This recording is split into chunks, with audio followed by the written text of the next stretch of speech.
Elhamdülillahi Rabbil alemin. Ve salatu ve selamu ala Resulina Muhammedin ve ala alihi ve ashabihi ecmain.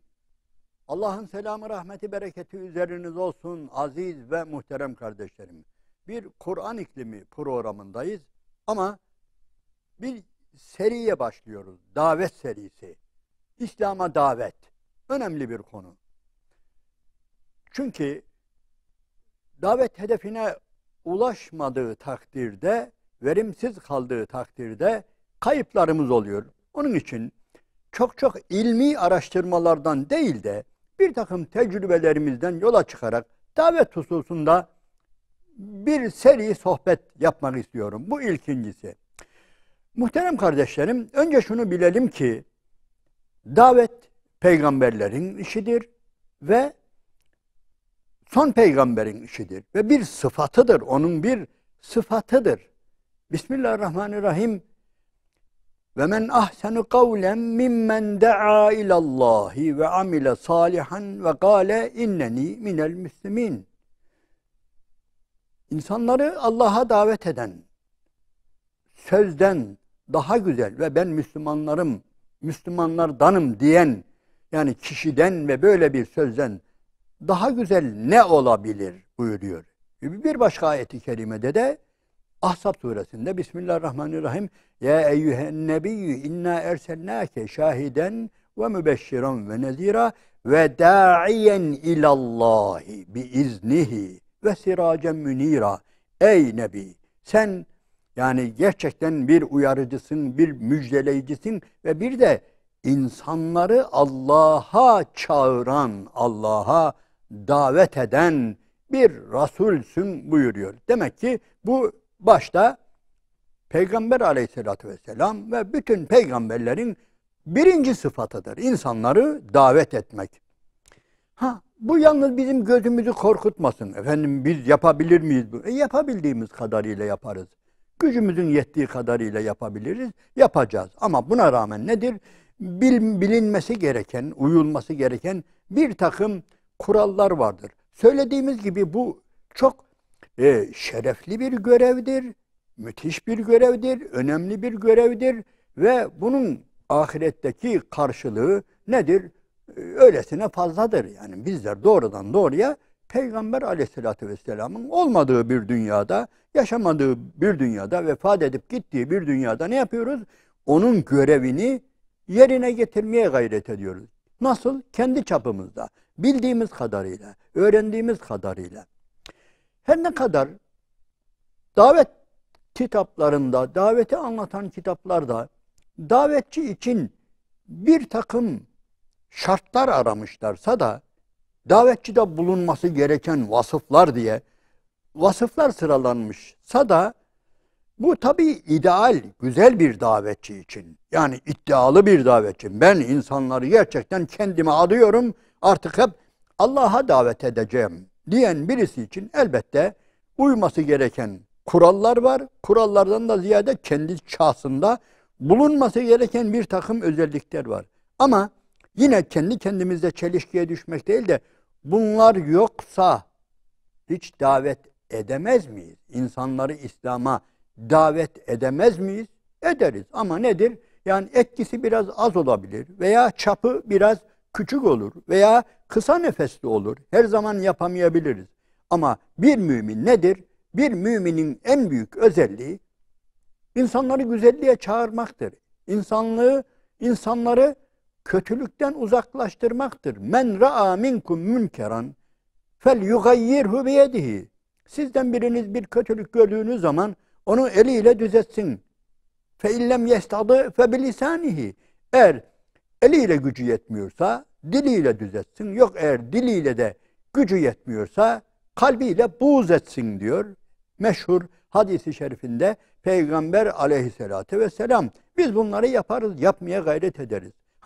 Bu hadis-i şerifi de tabi alimlerimiz kendi arasında şerh ederken, açıklarken, açıklama getirirken işte efendim eliyle müdahale etme işi İslam devletine aittir. Diliyle müdahale etme işi alimlere aittir. Efendim kalbiyle buğz etme işi de gücü yetmeyen zayıf Müslümanlara ait bir görevdir diye böyle bir taksimatta bulunmuşlar ama bu taksimat kesin değildir. Yani bir Müslüman gücü yetiyorsa bazen eliyle, yani illa devlet olmasına gerek yok. Bir kötülük gördüğü zaman, bir münkerat gördüğü zaman o anda eğer gücü yetiyorsa eliyle ne yapabilir? Müdahale eder. İllaki devletin halifesini beklemeye, halifesinin görevlendirdiği bir takım kişileri, görevlileri beklemesine gerek yoktur. Kendi gücü yetiyorsa orada ona müdahale edebilir. Biz kötülükten başladık. İyilikten. Zaten davet iyiliğedir. Kötülükten uzaklaştırma vardır. İyiliğe, hayra, güzele, Allah'a davet vardır. Bunun için de alimlerimiz bir takım şartlar söylemişlerdir ama bu şartlar elbette bulunursa güzel olur. Çok güzel olur, verimli olur. Güven verir insanlara. Bilen bir insanın, kendisini ispat eden bir insanın, hakkı batılı çok iyi bilen, Allah'ın kitabını, ahkamını, dinini bilen bir insanın davetine tabii çok daha fazla insan veyahut da çok daha güvenilir bir şekilde insanlar kendisini teslim edip ne yapabilir? Girebilir. Şu vakitte şöyle bir nafile namaz vardır. Efendimiz şöyle buyuruyor diye eğer delilleriyle ortaya koyduğu takdirde ne olur? Bu bir inandırıcı olur. Yok öyle değil de ya benim rahmetli babam kılardı, anneannem kılardı, işte kuşluk vakti geldiğinde şöyle bir namaz kılardı falan. Tabii bu da bir davettir ama nedir? Bir alimin ortaya delilleriyle koyduğu bir davete benzemez. Yani Efendimiz buyuruyor ki sallallahu aleyhi ve sellem, yani eğer sizden biriniz mescide girdiğinde yani oturmadan önce 2 rekat namaz kılsın buyuruyor. Bunu kaynaklarıyla, delilleriyle ortaya koyduğu zaman nedir? Artık bunu dinleyen, kalbi selim olan bir kardeşimiz ne yapar? Artık mescide her girdiğinde, yani hele gezmeye girdiyse veya başka bir şekilde namaza erken girmişse falan ne yapar? Artık tahiyyetül mescid diye 2 rekat namaz kılar. Bu bir davettir. Bu bir alimin davetidir. Bilen bir alimin davetidir. Cahil olanlar da yapabilir. Yani yasak diye bir şey yoktur yani. Bildiğini söyler. Hatta muhterem kardeşlerim, işte bazı kitaplarda işte sen yaşamazsan, sen yapmazsan işte senin sözün tutulmaz gibi falan, tamam bu bir tavsiyedir ama mesela diyelim ki kendisi sigara içen bir Müslüman oğlum içme diyemez mi yani? Deme hakkı yok mu? Veya bir çocuğa, bir gence veya bir başka cahil birisine veya bu işi yapan birisine yapmayın ya. Bu iyi bir şey değil. Yani ben yapıyorum ama yani dua edin ben de bırakayım ama iyi bir şey değil. Siz olsun bunu yapmayın deme hakkı yok mudur? Yasak mıdır? Diyebilir ama belki söze az tutulabilir. Şu da vardır. Aziz ve muhterem kardeşler, hidayet Allah-u Teala'dandır. Hiç belli olmaz. Bir bakarsın senin sözün tutulur, bir bakarsın ötekinin sözü tutulur. Mesela bizim yani inşallah ileride bu konuları ele alacağız. Yeri geldikçe de söylüyoruz ama yani bir genç en çok kimden etkilenir? Yani bazen alimlerden etkilenmeyebilir. Bazen hocalardan etkilenmeyebilir. Bazen yani ciddi kitaplardan falan da etkilenmeyebilir. Namaz kılmayan bir genç üniversitede, lisede, şurada, burada bir genç düşünün. Namaz kılmıyor. Bu arada diyelim ki namaza davet de duyuyor bazen. Yani sadece ezanları değil, diyelim ki birilerinden namaza davet konusunu duyuyor. Kendisini namaza çağıran bir hocayı dinliyor, bir alimi dinliyor, bir kitap okuyor. Ama gel gör ki yerine getirmiyor, olmuyor. Fakat bir bakıyorsunuz, sınıftaki bir arkadaşı koluna girmiş, ya Ahmetciğim ezan okundu, hadi bir namaz kılalım dediği zaman, bu çok alim birisi de değil, kendisi gibi ama sadece nedir? Namaz kılan birisi ne yapıyor? Onun sözüne uyabiliyor. onun davetine icabet edebiliyor. Ve nitekim dünyadaki davetlerin önemli bir bölümü arkadaş davetidir ha. Unutmayalım. Arkadaş daveti. Okul arkadaşı, sınıf arkadaşı, iş arkadaşı, yani meslek arkadaşı, ne bileyim asker arkadaşı. Yani bu arkadaşların daveti yerine göre alimlerin davetinden çok daha ne oluyor? Etkili oluyor. Onun için biz daveti zoraki sınırlandırmayalım. Şöyle olacaktı da, böyle olacaktı da. Tamam, alim olmak güzel bir şey. Biz zaten alim olan kendisi kazanır. Yani ilim elde eden bir Müslüman, ilim elde etmeye çalışan bir Müslüman ister davet için, ister kendini davet için, ister yani İslam adına bir şeyler öğrenmek için öğrenen kardeşimiz, insanımız zaten kazanır. O ayrı bir olay. Ama davetinde bazen başarılı olamayabilir. İşte biz bu başarıları üzerinde de biraz duracağız. Nasıl duracağız? Diyelim ki yani şartlarını mı yerine getiremedi acaba? Niye? Yani bu kadar uğraştık falan insana, İslam'a gelmesi için, falan hanım kıza örtünmesi için şöyle dedik, böyle dedik falan ama niye acaba etkili olmadı diye önce tabii suçu biz kendimizde arayacağız. O ayrı bir olay. Bu önce hep suçu kendimizde arayacağız. Bir eksiklik var bende. Ya yanlış zamanda dedim, ya yanlış mekanda dedim, ya yanlış kelimelerle şey yaptım. Ya o anda o müsait değildi, nefsi uygun değildi falan. Bir şeyler bulacağız. Yani suçu ona atmayacağız. Benden söylemesi canım, ben söyledim, ne kadar davet ettim falan, gelmedi diyerek kurtulamayız. Evet, önce suçu kendimizde arayacağız. Bu konuda ileride inşallah yani bu davetimiz niçin etkili olmuyor? Bunları irdeleyeceğiz ve ortaya koyacağız. Ama bilelim ki biz mükellefiz muhteremler. Biz bir Müslümanız ve bu bana ne diyemeyiz. Bir kötülük gördüğümüz zaman onu durdurmak için, canım bu benim görevimde, işte buranın hocası vardı, hacısı vardı, yok efendim şu vardı, bu vardı, müftüsü vardı, bunları diyemeyiz. Biz bir Müslümansak, biz bir kötülük görmüşsek onu engellemek için çırpınırız.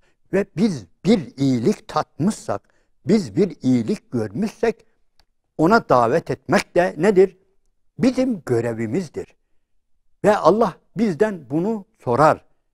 Yani o iyiliği yapmayan insanları gördüğümüz halde, marufu yapmayan insanları gördüğümüz halde, hayra gelmeyen insanları gördüğümüz halde eğer susuyorsak, bu görevi yerine getirmiyorsak, topu başkalarına atıyorsak nedir? Bunun bir hesabı vardır. Allah-u Teala bunu bizden sorar. Sorar mı? Sorar tabii. Sorar. Soracak bunu. Onun için biz davetçiyiz. Onu bilelim. Herhalde hoca davetten bahsediyor ama o ben değilim diyemeyiz. Herkes davetçidir. Çapına göre, gücüne göre, imkanına göre, ölçüsüne göre nedir? Hepimiz davetçiyiz. Hepimiz iyiliğe çağırmakla mükellefiz. Bu var ya, muhterem kardeşlerim, Müslümanların en önemli özelliğidir. İlginçtir maalesef. Kitaplarımızda bazen, bazı kitaplarımız var, bazı ilmi hallerimiz var, bazı namaz hocalarımız var. Farzları sayarlar. Efendim 35 farzda, 55 farzda bilmem sayarlar. Allah Allah. Ya okuruz. İçinde bazı şeyler yok. Kur'an-ı Kerim'de defalarca zikrettiği halde Allah-u Teala nedir? Onu oraya almamışlar ya. Yani efendim 12'si namazdadır, efendim imandadır, İslam'dadır, abdesttedir, gusüldedir falan, bir kendimize göre çıkarırız 35 farz. Ama gel gör ki Allah-u Teala Kur'an-ı Kerim'de sadece bir yerde ya eyyühellezine amenu iza kumtum ila salati fagsilu vucuhakum ve eydiyekum ilel merafik ila ahiril ayet. Ey iman edenler, namaza kalkacağınız zaman abdest alın buyuruyor. Ellerinizi yıkayın, dirseklerinize kadar, yüzlerinizi yıkayın, başınızı mesedin, ayaklarınızı yıkayın. Ayeti var, tamam, ama bir tane. Bir tane, haşa küçümsemiyoruz da bunu en büyük farzların içine sokmuşuz. Doğru, farzdır. Ama öbür tarafta Allah-u Teala 586 defa cihattan, emri bil maruftan, özellikle emri bil maruf, nehy anil münkerden bahsediyor. Farzların içine koymamış hocalarımız. Niye bilmiyorum, yani bu da ayrı bir olay. Eleştirmek değildi ama insan bir yerde yani susamıyor. Allah-u Teala Tevbe suresinde müminlerden bahsediyor. Bismillahirrahmanirrahim. Vel müminune vel müminatu ba'duhum evliya'u ba'd. Mümin erkekler ve mümin kadınlar. Onlar birbirlerinin velileridirler. Birbirlerinin velileridirler. Peki ne yaparlar? Ye'murûne bil ma'rufi ve yenhevne anil münker. Dikkat edin, birinci özellik olarak onlar iyiliği emrederler, kötülüğü nehyederler. Başka ve yukîmûne salate ve yu'tûne zekate, ve onlar namazı kılarlar, zekatı verirler. Başka ve yuti'ûne Allâhe ve Rasûle, Allah'a ve Resulüne itaat ederler. Muhterem kardeşler, şu sıralamaya bakın hele. Bir sıralamaya bakın hele. Biz sohbetlerimizde ben hiçbir İslam aliminin yani İslam'ın kırmızı çizgilerini anlatırken buradan başladığını ben görmedim. Allah'a itaat var, Resul'e itaat var, namaz var, zekat var. Ama Allah-u Teala bunlardan önce onlar diyor. Müminlerin en büyük özelliği, onlar emri bil maruf yaparlar. Güzeli, doğruyu, marufu emrederler birbirlerine. Kötülükten yasaklarlar birbirlerini buyuruyor. Bunun için bu bizim birinci özelliğimiz. Yani zannetmeyin ki bu böyle biraz seçkin insanların falan, yok. Buradan bir şey daha ortaya çıkıyor. Nedir? Bir Müslüman eğer İslam'a davet edilirse ona da ayrı bir görev düşüyor. Ne görevi? Bu da kim ya? Sen kimsin de bana karışıyorsun? Veya hayır, mümin misin? Mümin misin? Müslüman mısın? Evet, elhamdülillah. O halde Allah-u Teala müminlerin özelliği birbirlerini hayra davet eder buyuruyor. Demek ki seni birisi hayra davet ettiği zaman, birisi senin kötülüğünü engellemeye çalıştığı zaman, asla eğer Müslümansan sen de kim oluyorsun, sen ne karışıyorsun diyemezsin. Biz bunun da imzasını atmış oluyoruz bu ayete eğer iman ediyorsak. Sadece iyiliği emretmek değil, iyiliği bize birisi emrederse ona ne yapacağız? Yerine getirmesek bile bir defa onu makul karşılayacağız. Tamam, bu kardeşimiz bir görevini yerine getiriyor. Allah'ın bir emrini yerine getiriyor diye onu kabulleneceğiz. Niye? Allah bizi birbirimizin velisi yapmış. Öyle. Vel müminune vel müminatu ba'duhum evliya'u ba'd. O müminler birbirlerinin velileridirler. Bu çok önemli bir olay. Yani öyle veli deyince bunu çok dile getirdim de öyle basitçe dostudur falan yok yani. Dost, tamam, dostluk da var ama buradaki veli kelimesi aynen okuldaki veli gibidir. Bir çocuğun velisi nedir? Bayağı yetkisi vardır. O çocuğu o okuldan alıp başka yere götürebilir mi? Başka bir okula kaydettirebilir mi? Ettirebilir. Niye? Velisidir. O onun velisidir. Müminler de birbirlerinin velisidir. Ve müminler birbirlerine velayet hakkını vermiştir. Yani ey kardeşim, ben olur ya, beni bir kötülük yaparken görürsen bana engel olacaksın. Hatırlatacaksın, söyleyeceksin. Sen bir iyilik tattığın zaman, bir bal yalamışsan parmağınla, benim de o baldan tatmam için beni çağıracaksın. Kötülükten uzaklaştıracaksın. Nehyedeceksin. Ben buna imza atıyorum. Sana bu yetkiyi veriyorum. Aynen noterde avukata yetki verme gibi. Bu adam benim arabamı satabilir, malımı satabilir, mülkümü satabilir. Ben olmadan şunu yapabilir, bunu yapabilir diye yetki veriyoruz, öyle değil mi? Bu veliliktir işte. Bunun adı vekaletnamedir. Velinin işidir bu. Biz de birçok konuda Müslümansak eğer, Müslümanlara böyle noterden imzalamış gibi vekalet veriyoruz, veli veriyoruz. Sen karışabilirsin. Sen benim hatta yakınlarımda bile bir şey gördüğünde gelip bana söyleyeceksin. Söylemelisin.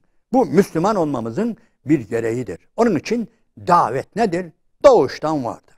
Doğuştan, yani yaratılıştan, fıtrattan, hele hele bir de kelime-i şehadeti getirerek Müslüman olmuşsak artık biz davetçiyiz. Biz davetçiyiz, susamayız. Susamayız, gözümüzü kapatamayız, başka tarafa çeviremeyiz. Ve biz hep diğer kardeşlerimizi iyiliğe, güzele, Allah'a davet edeceğiz. Ya eyyühen nebiyyü inna erselnâke şahiden ve mübeşşiran ve nezîrâ ve dâ'iyen ilallâhi biiznihi ve sirâcen münîrâ. Yani Peygamber Efendimiz'i Allah-u Teala överken, anlatırken Ahzab suresinde bu ayetler çok ilginçtir. Ey Nebi, sen Allah'ın izniyle bir beşir, bir nezir, bir uyarıcı, bir müjdeleyici ve Allah'ın izniyle insanları Allah'a davet eden birisisin buyuruyor. Biz de onun ümmetiyiz. Madem ki o vefat etti, vefat etmeden bile eğer o asırda yaşasaydık, o gün yaşasaydık, biz de gördüklerimizi, gördüğümüz kötülüklere engel olma, gördüğümüz güzelliklere insanları çağırma nedir? Görevimizdir. Kardeşler, bu var ya, davetçi olmak gerçekten Allah-u Teala'nın bize ayrı bir lütfudur ha. Yani düşünebiliyor musunuz? Kıyamet günü kendi amellerimiz tartıldıktan sonra ekstradan bir şeyler göreceğiz belki de. Yani tamam, şu bizim abdestimiz, şu bizim namazımız, şu bizim zekatımız diye terazimizde göreceğiz ama bir de bakacağız ki bazı güzel insanların amellerinden bize bir şeyler var. Bu ne? Ha, sen bunu çağırdıydın ya, bu namaz falan kılmazdı. Sen anlattın, sen çağırdın ya ve senin çağırmanla namaza başladı ya. İşte ondan da sana, ondan hiç eksiltmiyoruz, ondan da sana şu kadar nedir?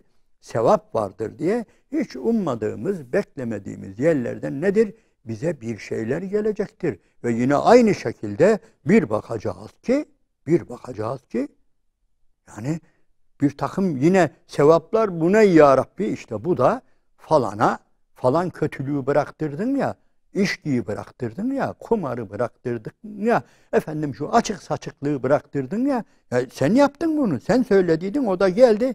İşte onlar da oradan gelen ekstra ücretlerdir diye bizim amel defterimize bunlar yazılacak muhterem kardeşler. Onun için daveti anlatmaya gerek yok. Bu kadar açık ve nettir. Allah-u Teala davet sevabından da hem dünyada karşılığını gören hem de ahirette gören kardeşlerimizden eylesin. Allah'ın selamı, rahmeti, bereketi üzerinize olsun.